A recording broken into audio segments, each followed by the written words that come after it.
नमस्कार दोस्तों, स्वागत है आपका हमारे चैनल द इंजीनियर स्टडी में। मैं हूं आपका दोस्त मनीष दोस्त माथुर। दोस्तों आज की वीडियो में बात करेंगे जीटीएल लिमिटेड के बारे में।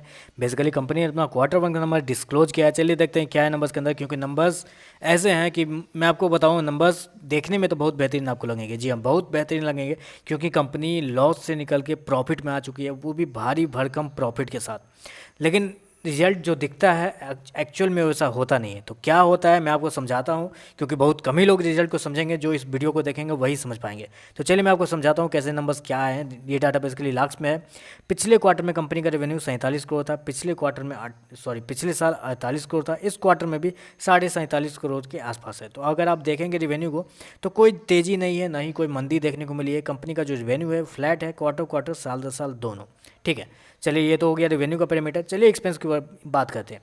एक्सपेंस अगर देखिएगा तो पिछले क्वार्टर में कंपनी ने 63 करोड़ का एक्सपेंस किया था। पिछले साल 68 करोड़ का एक्सपेंस किया था। इस क्वार्टर में 80 करोड़ का एक्सपेंस किया। तो ऑब्वियस है कि इस क्वार्टर में कंपनी ने एक्सपेंस ज़्यादा किया है, तो कंपनी का रिजल्ट तो खराब आना चाहिए था। ऑब्वियस है ना, खराब आना चाहिए था, लेकिन नहीं आया है। वो मैं आपको बाद में बताता हूँ, पहले एक्सपेंस के ऊपर चर्चा करते हैं। एक्सपेंस में देखिए, एक खर्चा जो कंपनी का है वो है एक्सचेंज लॉस। एक्सचेंज लॉस में हर क्वार्टर कंपनी 17 करोड़ 16 करोड़ के आसपास खर्च करती थी, लेकिन इस क्वार्टर में कंपनी ने 43 करोड़ खर्च किए हैं। जी हाँ, 43 करोड़ कंपनी ने इस क्वार्टर में खर्च किए।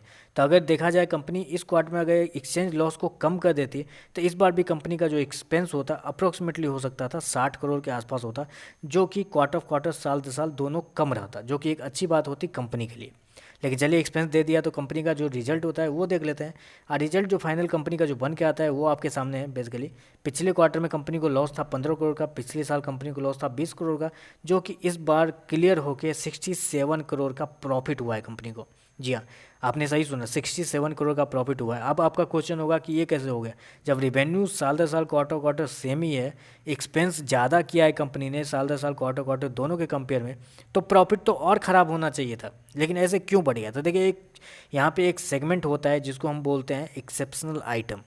एक्सेप्शनल आइटम में कंपनी को 100 करोड़ का फ़ायदा हुआ है इस क्वार्टर में। आपने सही सुना, कंपनी को 100 करोड़ का फ़ायदा हुआ है। लेकिन पिछले क्वार्टर पिछले साल देखेगा तो कंपनी को कुछ फ़ायदा नहीं हुआ था। कंपनी 0 करोड़ का फ़ायदा हुआ था पिछले साल पिछले क्वार्टर में भी, लेकिन इस क्वार्टर में कंपनी को सडनली 100 करोड़ का फ़ायदा हुआ है, जिसकी वजह से आपको 67 करोड़ का ये प्रॉफिट आपको दिख रहा है।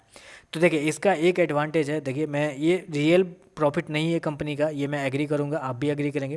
लेकिन इसका एक एडवांटेज होता है कि ये ऐसे नंबर्स जब आते हैं ना, कंपनी लॉस से पॉजिटिव में जाती है, तो 90% लोग क्या कहते हैं, 90% लोग यही देखते हैं कि नंबर्स कैसे हैं, लॉस से प्रॉफिट में आ गई, वो बाई करना शुरू करते हैं। जैसे सेंटिमेंट हो जाता है पॉजिटिव, बायर आ जाते हैं, बायर आ जाते हैं, तो ऑब्वियस है कि शेयर ऊपर की ओर जाएगा।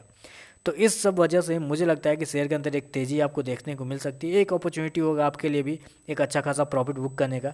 तो मेरे हिसाब से शेयर के अंदर एक तेज़ी आपको देखने को मिल सकती है अगले कुछ दिनों तक। बस यही बताना था, साथ में बताना था। वीडियो पसंद आए तो लाइक कीजिएगा, साथ में साथ चैनल को सब्सक्राइब जरूर कीजिएगा। आज के लिए बस इतना ही, धन्यवाद।